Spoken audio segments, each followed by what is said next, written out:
जयशंकर प्रसाद का जीवन परिचय आज हम पढ़ेंगे, क्योंकि जयशंकर प्रसाद की रचना है जो गीत नामक कविता है, जो कि प्रकृति चित्रण से ली गई है। कक्षा 12 हिंदी विशिष्ट में दी हुई है और इसलिए हमें इनका जीवन परिचय भी याद करना है, क्योंकि पेपर में अक्सर ही जयशंकर प्रसाद का जीवन परिचय पूछ लिया जाता है। तो हम यहाँ जीवन परिचय पढ़ लेते हैं। छायावादी काव्य के आधार स्तंभ जयशंकर प्रसाद का जन्म सन 1889 में वाराणसी उत्तर प्रदेश में हुआ था। तो क्या छायावाद काव्य के आधार स्तंभ मतलब छायावादी युग के प्रमुख कवि रहे, महत्वपूर्ण कवि रहे कौन? जयशंकर प्रसाद। इनका जन्म 1889 वाराणसी उत्तर प्रदेश में हुआ। इनके पिता सुंघनी साहू परिवार से थे और ये परिवार जो है वैभवशाली और काफ़ी धनी परिवार माना गया था। ये धनी परिवार से ही थे। विलक्षण प्रतिभा के धनी प्रसाद जी एक साथ कवि, नाटककार, कहानीकार, उपन्यासकार तथा निबंधकार थे। आचार्य जयशंकर प्रसाद जो है विलक्षण प्रतिभा थी। इनकी बुद्धि जो है बहुत ही अधिक और प्रतिभाशाली बुद्धि के थे। तो इन्होंने नाटक लिखे, कहानियाँ लिखी, उपन्यास लिखे और निबंध लिखे। इनके बचपन से या बाल्यकाल में ही इनके पिता तथा बड़े भाई का स्वर्गवास हो गया। इसके बाद छोटी अवस्था परिणाम स्वरूप अल्प अवस्था में ही प्रसाद जी को घर का जो है सारा भार वहन करना पड़ा। कहने का अर्थ है कि इनके जब जयशंकर प्रसाद छोटे थे तो इनके पिताजी का स्वर्गवास हो गया, इनके बड़े भाई का भी हो गया निधन। तो इस कारण से छोटी सी उम्र में ही जयशंकर प्रसाद को घर की सारी जिम्मेदारी निभानी पड़ी। इन्होंने स्कूली शिक्षा छोड़कर घर पर ही अंग्रेजी, हिंदी, बांग्ला तथा संस्कृत भाषा का ज्ञान प्राप्त किया। सुस्थिर होकर कुशलतापूर्वक अपने व्यापार और परिवार को संभाला। आजीवन अपने उत्तरदायित्व का सफलतापूर्वक निर्वाह करते रहे, साथ साथ साहित्य सृजन भी करते रहे और अपनी उत्कृष्ट रचनाओं से हिंदी साहित्य को समृद्ध किया। इनका देहावसान या इनकी मृत्यु 15 नवंबर 1937 को हुई थी। तो देखो जयशंकर प्रसाद जो थे इन्होंने स्कूल छोड़ दिया था और घर पर ही इन्होंने अंग्रेजी, हिंदी, बांग्ला तथा संस्कृत भाषा का ज्ञान प्राप्त किया। तो इसी प्रकार से आप लोगों को भी अपने पढ़ाई के क्षेत्र में अच्छी उपलब्धि हासिल करनी है और ज़्यादा से ज़्यादा ज्ञान अर्जित करना है। हमें ऐसे ही महान लोगों से जो है उनका अनुसरण करना चाहिए, उनसे ज्ञान प्राप्त करना चाहिए, उनकी अच्छी चीज़ों को, उनके अच्छे कार्यों को मानना चाहिए। इसके बाद देखो घर पर पढ़ाई करते रहे, छोटी सी उम्र में, ज़्यादा उम्र भी ना थी। साथ में क्या किया इन्होंने, इनका जो घर में जो व्यापार था उसको भी संभाला, परिवार को भी संभाला। आजीवन अपने उत्तरदायित्व का निर्वहन सफलतापूर्वक करते रहे और इन सभी के साथ साथ इन्होंने क्या किया, साहित्य लेखन का कार्य भी करते रहे। इनकी मृत्यु 15 नवंबर 1937 को हो गई थी। ठीक है, तो इतना आपको, ये तो इनका जीवन परिचय हो गया। अब हम देख लेते हैं साहित्य सेवा। तो इन्होंने साहित्य के क्षेत्र में कौन कौन से अभूतपूर्व योगदान दिए। जयशंकर प्रसाद आधुनिक काव्य के सर्वप्रथम कवि थे। क्या थे? जयशंकर प्रसाद आधुनिक हिंदी काव्य के सर्वप्रथम कवि थे। सूक्ष्म अनुभूति और रहस्यवादी चित्रण इनके काव्य की विशेषता थी। सूक्ष्म अनुभूति का मतलब होता है, जैसे अभी हमने इनकी रचना पढ़ी थी गीत नामक रचना, उसमें क्या था, बीती विभावरी जागरी, अंबर पनघट डुबो रही, तारा घट उषा नागरी। तो इसका अर्थ देखिए आप लोग, कितना बारीकी से जो कहा गया है उसके जस्ट उलट विपरीत इसका अर्थ निकल रहा है। तो सूक्ष्म यानी कि बहुत ही बारीकी, बहुत ही छोटे छोटे रूपों में, और रहस्यवाद यानी कि लिखा कुछ और है उसका अर्थ कुछ और निकल रहा है। इसका इन्होंने अपनी काव्य, कविताओं, रचनाओं, लेखन में इसका प्रयोग किया और ये इनकी काव्यगत विशेषता भी रही। हिंदी साहित्य के इतिहास में नया युग छायावादी युग के नाम से जाना जाता है।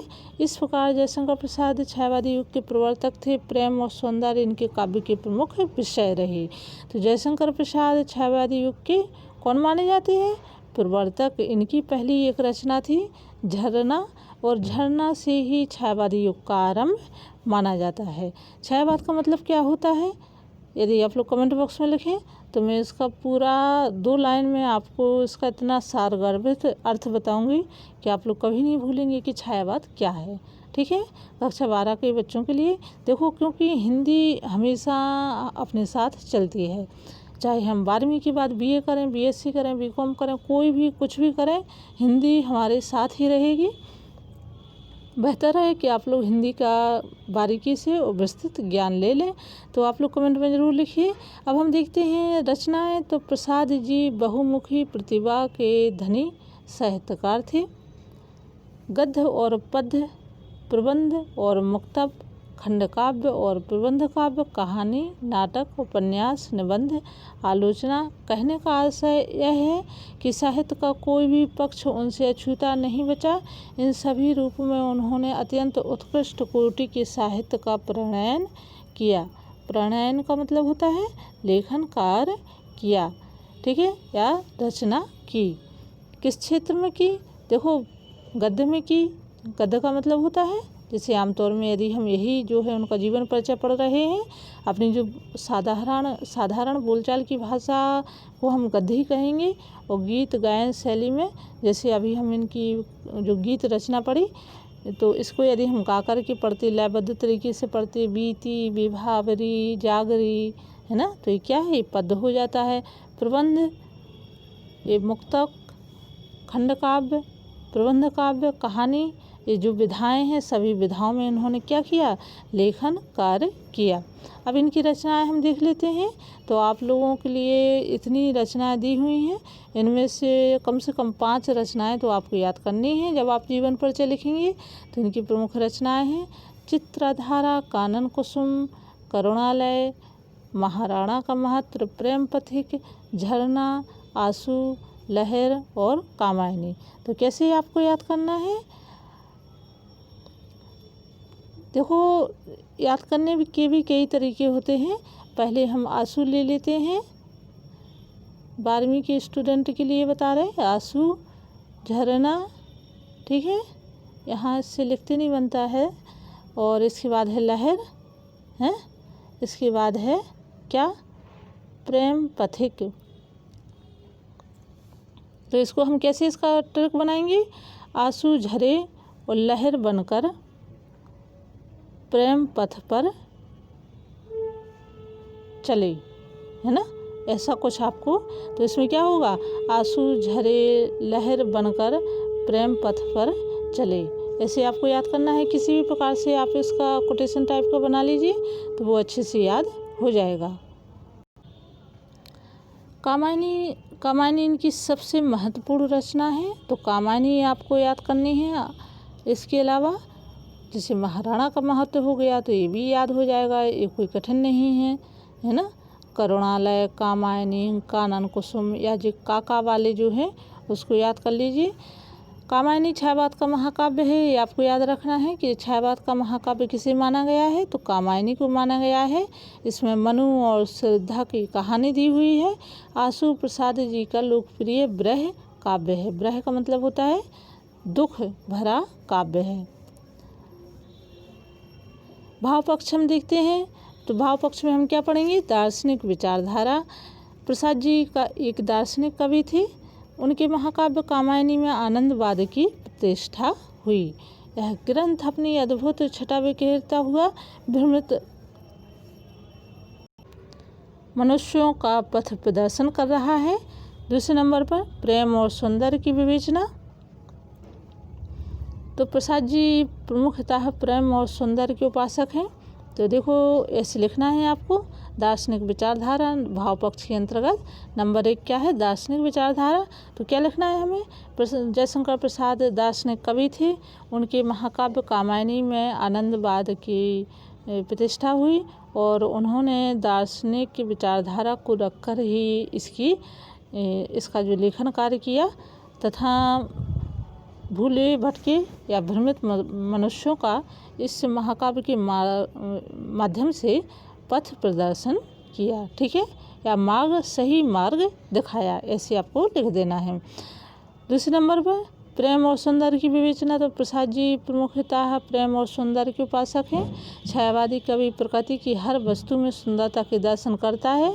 जैसे उदाहरण के लिए, जैसे छायावादी कवि प्रकृति की हर वस्तु में, जैसे कोई फूल की कली है तो उसमें जो छायावादी कवि हैं उसको क्या बता देंगे, सुकुमार बालिका, है ना।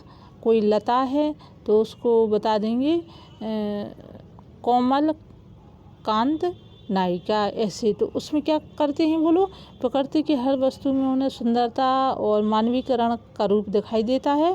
प्रसाद जी द्वारा निरूपित रूप में प्रधानता सर्वत्र मानसिक पक्ष की ही है, यानी कि उनके द्वारा जो प्रेम है, उन्होंने जो प्रेम अपनी रचना निरूपित मतलब होता है जो प्रेम उन्होंने प्रकट किया है अपनी रचनाओं के माध्यम से, वह कैसा है, उनकी मानसिक स्थिति का ही उसमें जो है विवेचन दिया है। यानी कि उनके मन में, जो उनके मस्तिष्क में प्रेम का भाव था, तो उन्होंने अपनी रचनाओं में ही प्रत्येक वस्तु में प्रेम और सौंदर्य का रूप दिखाई उन्हें देता है।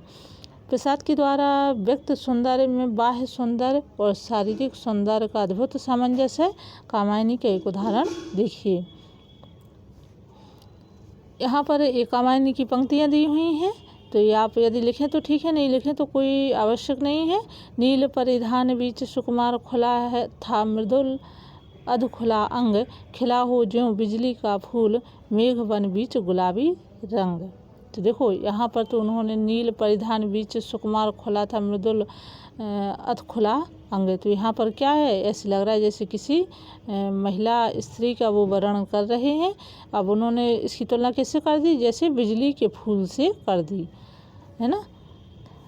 तीसरे हम देखते हैं अनुभूतिपूर्ण काव्य। तो अनुभूति की गहनता काव्य की श्रेष्ठता को प्रदर्शित करती है। प्रसाद जी के काव्य में हमें यही गहराई दिखाई देती है। आंसू में प्रेमानुभूति देखी, तो ये इनकी जो रचना थी आंसू, तो आंसू की यहाँ पंक्तियाँ हैं, रो रो कर सिसक सिसक कर कहता है करुण कहानी, तुम सुमन नोचते सुनते करते जाते अनजाने। वेदना की अभिव्यक्ति। तो वेदना जो विरह है, दुख है, जो ना मिलने का, जो सुख चाहते हैं उसको ना उस पाने का जो दुख होता है उसको विरह या वेदना बोलते हैं। तो प्रसाद के काव्य में सर्वत्र एक गहन वेदना की अभिव्यक्ति है।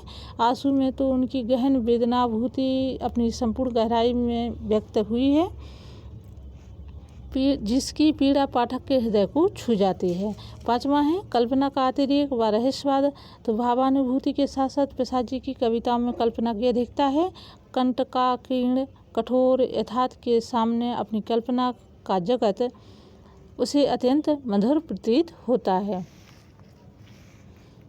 रहस्य की ओर आकर्षण कवियों की प्रमुख विशेषताओं में से एक है। छायावादी कवियों की सबसे बड़ी विशेषता रही कैसी विशेषता, रहस्यवाद की ओर आकर्षण। रहस्यवाद का मतलब होता है जो गुण है, जो छुपा हुआ है, जिसको कोई ना देख सकता, ना सुन सकता, ना समझ सकता, लेकिन उसकी तरफ आकर्षण है। जैसे हम अपने मन में, मस्तिष्क में कोई एक बहुत बड़ा ऐसा विचार बना लें या कोई ऐसी कल्पना कर लें किसी चीज़ के बारे में, और फिर उसी की ओर चलें, उसी की ओर बढ़ें, लेकिन वो समझ नहीं पा रहे हैं कि वो क्या है, कैसा है। तो ऐसे ही छायावादी कवि थे, इनकी प्रमुख विशेषता रही रहस्यवाद की ओर। प्रसाद जी की प्रकृति के कण कण में रहस्यवादी सत्ता का आभास पाते हैं और अनुभव करते हैं। इस रहस्यमयी सत्ता का रहस्य आखिर में रहस्य रह जाता है। कामायनी का उदाहरण देखिए, तो देखो ये कामायनी का, हे अनंत रमणीय कौन तुम, यह मैं कैसे कह सकता, कैसे हो, क्या हो, इसका तो भाव विचार ना सह सकता। और प्रकृति चित्रण। तो छायावादी कवियों ने प्रकृति, जो प्रसाद जी थे, काव्य में प्रकृति के मनोहारी रूपों का बड़ा ही रमणीय चित्रण किया है। प्रकृति को जड़ वस्तु के रूप में ग्रहण न कर जीवित चैतन्य सत्ता के रूप में ग्रहण किया है। नारी के प्रति श्रद्धा भाव, छायावादी कवियों ने नारी के पूर्ण सम्मान दिया है। प्रसाद जी ने अपने काव्य में नारी के रूपों को दर्शाते हुए इस बात का ध्यान रखा है कि उसके सम्मान में कहीं कमी ना आ जाए। अब हम कला पक्ष देखते हैं। तो कला पक्ष में भाषा है, अलंकार है, छंद योजना है और इतना ही हमें लिखना है। तो भाषा कैसी रही? जयशंकर प्रसाद की भाषा व्याकरण सम्मत, परिष्कृत, परिमार्जित बोली रही। तो ये क्या है? भाषा की विशेषताएं हैं। कैसी? भाषा व्याकरण सम्मत होती है, परिष्कृत होती है, परिमार्जित होती है, खड़ी बोली है। संस्कृत शब्दों की बहुलता होने पर भाषा क्लिष्ट मतलब कठिन हो गई। दुरूह यानी कि जो बोलने में, पढ़ने में थोड़ा कठिन है। भावों का गहराई और कवि की कौशल के कारण प्रसाद जी की लाक्षणिक और व्यंजनामयी भाषा चित्रोत्मकता आ गई है। अलंकार हैं तो इनके शब्द अलंकार, अर्थ अलंकार का इन्होंने और मानवीकरण, विशेष विपर्याय, ध्वन्यार्थ, व्यंजना आदि पाश्चात्य अलंकारों को भी मुक्त हृदय से इन्होंने अपनी रचनाओं में अपनाया है। छंद योजना, तो छंद योजना में क्या है? प्रसाद जी ने परंपरागत छंदों के साथ ही नए नए छंदों का परिचय दिया है। आशु में प्रयुक्त छंद आशु छंद ही कहा जाने लगा है। साहित्य में स्थान हम देख लेते हैं। तो भाव पक्ष और कला पक्ष की दृष्टि से प्रसाद जी का काव्य उच्च कोटि का है। निसंदेह प्रसाद जी के एक प्रवर्तक, साहित्यकार एवं छायावादी कवि हैं। नूतनता के काव्यधारा को प्रवाहित करने का श्रेय जयशंकर प्रसाद को है। प्रसाद जी की शैली काव्यात्मक चमत्कारों से परिपूर्ण है। ये हमें साहित्य में स्थान में लिखना है। तो कला पक्ष में तो आपको जो भाषा, अलंकार और छंद पूरा लिखना है। हाँ, भाव पक्ष में थोड़ा सा आप इसको संक्षिप्त कर दीजिए कि जैसे प्रेम और सौंदर्य की विवेचना की रचनाओं में, इसके अलावा वेदना की अभिव्यक्ति एक ही लिख लीजिए। कल्पना का अतिरेक व रहस्यवाद, तो ये भी लिख सकते हैं, 3 हो गए। इसके बाद है प्रकृति चित्रण, सबसे महत्वपूर्ण है। छायावादी युग में प्रकृति चित्रण हुआ और नारी की प्रति श्रद्धा। तो इतना ही आप लोग लिख लीजिए। उम्मीद है आपको वीडियो अच्छा लगा होगा, क्योंकि ये जो टॉपिक है इनका जो जीवन परिचय है परीक्षा में आता ही आता है। तो कमेंट में ज़रूर लिखिए कि आपको वीडियो कैसा लगा। और वीडियो देखने के लिए बहुत बहुत धन्यवाद। हम फिर मिलते हैं, तब तक अपना ध्यान रखिए, पढ़ाई अच्छे से करिए। धन्यवाद।